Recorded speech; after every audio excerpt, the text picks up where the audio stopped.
Pemirsa Komisi Pemberantasan Korupsi menetapkan 2 tersangka termasuk anggota Komisi 7 DPR Eni Saragih dalam kasus dugaan korupsi terkait kesepakatan kontrak kerjasama pembangunan PLTU Riau I.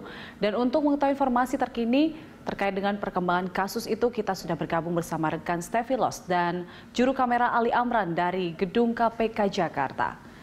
Ya Stefi, apakah hari ini ada tersangka terkait dengan kasus korupsi PLTU yang diperiksa dan bagaimana jalannya pemeriksaan, Stefi? Ya, Julita dan juga pemirsa terkait dengan kasus dugaan korupsi atau kasus suap PLTU Riau I, memang sampai saat ini kami belum mendapatkan informasi terkait dengan perkembangan yang masih dilakukan oleh pihak KPK. Di mana memang pada hari Minggu kemarin ini telah dilakukan penggeledahan di 5 titik lokasi, yaitu di kediaman dari Wakil Ketua Komisi 7 Eni Saragih dan juga di kediaman dan juga apartemen dan kantor dari milik pengusaha dari Black Gold Natural Resources Limited Johannes Koco, dan juga sempat dilakukan penggeledahan di rumah Direktur Utama PT PLN yang memang sempat dilakukan sejak hari Minggu pagi kemarin di rumah Sofyan Basir ini. Dan dari penggeledahan yang dilakukan oleh tim penyidik dari KPK ini memang terdapat beberapa barang bukti yang telah diamankan untuk dilakukan pemeriksaan selanjutnya. Dan KPK juga kemarin melakukan penggeledahan di 5 titik lokasi tersebut juga untuk bisa mendapatkan beberapa barang bukti untuk diperiksa, untuk bisa mendapatkan data-data selanjutnya terkait dengan kasus suap di PLTU Riau I ini.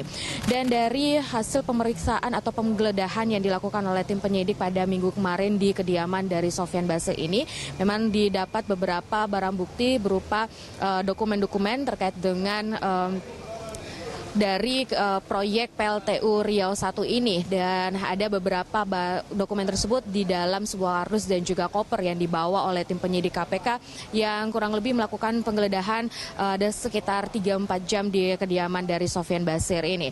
Dan juga dari hasil penggeledahan yang dilakukan oleh tim penyidik KPK lainnya yang juga disebar di kediaman dari Eni Saragih dan juga Johannes Koco ini, juga ditemukan beberapa barang bukti yang bisa dilakukan untuk pemeriksaan selanjutnya, yaitu berupa dokumen dari proyek PLTU Riau I ini dan juga beberapa alat bukti barang elektronik yang bisa didapat dari laptop yang didapat untuk bisa menambah data dan juga informasi terkait dengan proyek kasus suap yang menjerat dari Eni Saragih atau Wakil Ketua Komisi 7. Seperti diketahui, memang dari operasi tangkap tangan yang dilakukan oleh KPK ini memang sudah ada 2 nama tersangka dari kasus tersebut, yaitu Johannes Koco yang juga merupakan pengusaha dan juga Eni Saragih yang merupakan Wakil Ketua Komisi 7 DPR RI. Julita. Ya, Stefi, melihat penyidik KPK yang terus mengembangkan kasus ini, apakah memang ada nama lain yang mungkin akan menjadi tersangka baru? Dan apalagi kita melihat kemarin KPK menggeledah rumah dari Direktur Utama PT PLN dan membawa sejumlah berkas. Stefi. Ya, Julita dan juga pemirsa, memang sampai saat ini pun dari pihak KPK masih terus berfokus untuk melakukan pemeriksaan dan juga penyelidikan dari beberapa barang bukti yang didapat dari hasil penggeledahan yang dilakukan pada hari Minggu kemarin di 5 titik lokasi secara berbeda. Ini memang masih dilakukan secara mendalam pemeriksaan tersebut.